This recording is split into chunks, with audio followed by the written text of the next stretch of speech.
Good morning, students. Today we are going to start the topic reproduction.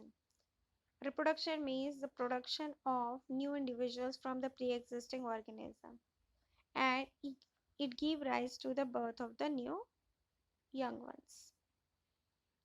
As you people are knowing that the offsprings are going to be produced, and it runs a cycle, that is, first the organism is going to take birth, after that the growth is going to occur, then ultimatum the cell will acquire to death. Each and every living organism is showing the reproduction. Okay, and they will show certain species, that is generation after the generation. Types of reproduction. Generally,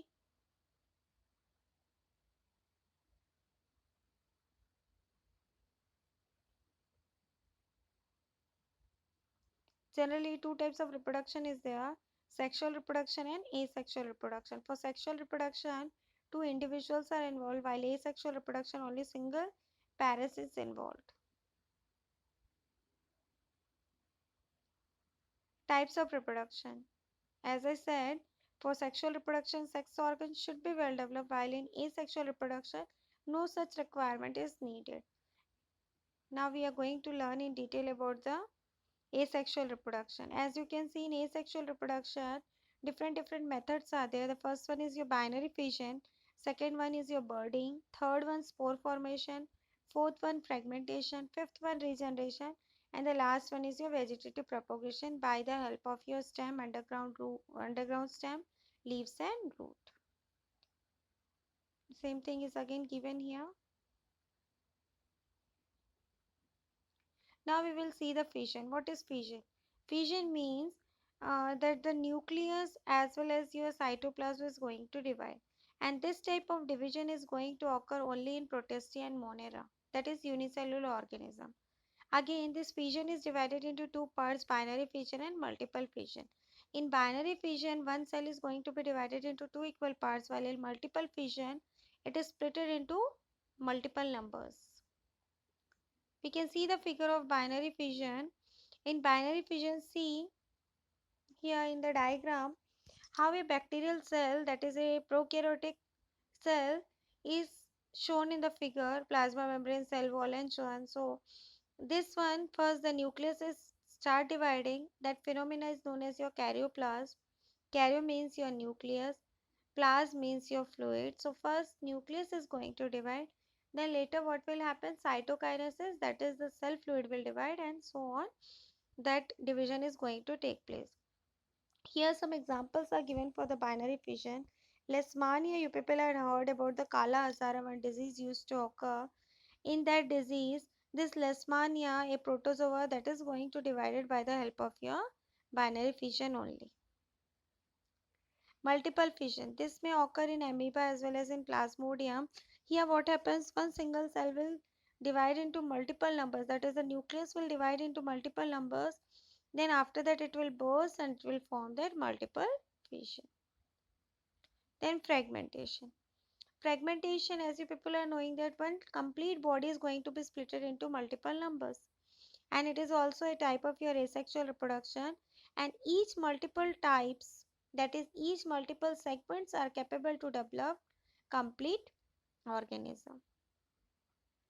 This can be visible in Spirogyra, in Hydra, okay, starfish, Spirogyra, and some algae.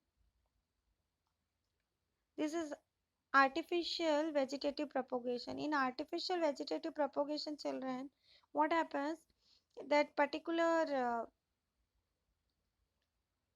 first, you know what is vegetative propagation.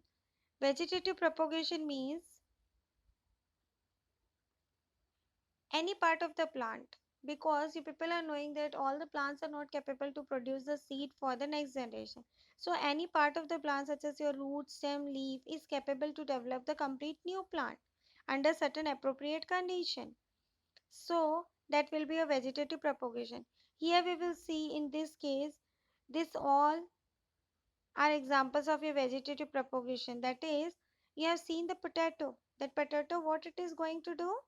You have seen in the potato, eyes are visible. That eyes are going to be germinate.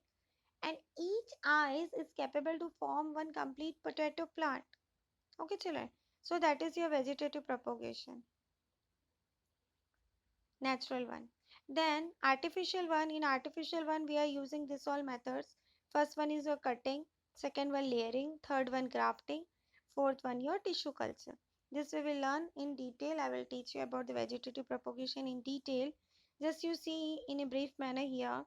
Cutting what we will do, any part of the plant we will cut, and after that we will put it in the soil. Then what will happen, that particular region is capable to develop that complete plant.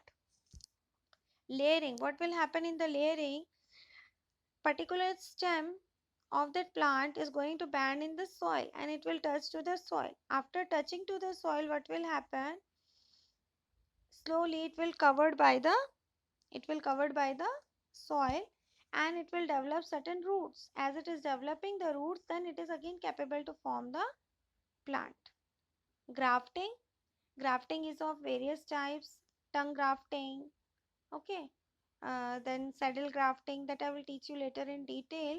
In grafting, what happens, children, one plant we will take, that is known as your cycle, another one is your stalk, and we will tie it together. After that, when that will be left for 2 to 3 weeks, it will form one bandage between that two, and that bandage will form one bond, and due to that bond, that plants will attach together and they will give certain new varieties.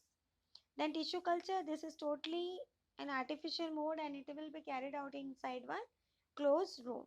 And within that room, what will happen? The nutritive medium will be provided and the plant or the tissue will develop into callus. Callus will develop that complete plant. Then again the brief discussion about the binary fission. Okay. Binary fission, as I said, one single cell will divide into two equal parts. Amoeba, paramecium bacteria are showing this type of division. Then spore formation, fungi, fern. In that what happens, sori is there. That sori is responsible for the formation of the spores and it will develop various types of plants. Regeneration, that plant will be splitted. Okay. And each part of that particular individual is capable of forming that complete organism. Fragmentation also same thing. Each filament of that particular organism is capable of forming that complete organism. Then budding, one lateral outgrowth is going to take place. That lateral outgrowth will be detached out from that particular organism and again it will be capable to develop that full body of that organism. Vegetative reproduction, as I gave about the potato, onion, ginger, there are some of the examples. That part of that particular plant, that is root, stem, leaf, anything we can take, that will be capable to develop complete plant. Advantages of vegetative propagation. As the vegetative propagation will form the complete parent plant and it will be exact copy. No dissimilarity will be there, that is genetically as well as by all the manner it will be equivalent. Then they are very simple and very quick to form. Large number of plants are going to be formed within very short time duration. Qualities of good type as well as each and every plant will be similar or alike. Disadvantage. If the stalk or cycle, any part of the plant which you are taking for the vegetative propagation, if it is diseased, then definitely after the particular vegetative propagation, that complete plant is going to suffer from that viral disease or whatever disease they are carrying. Then the variation is very desired, means what all variations are going to come, they are not capable to survive for long time. Life duration of that particular organism will be very short. Okay, children. Next,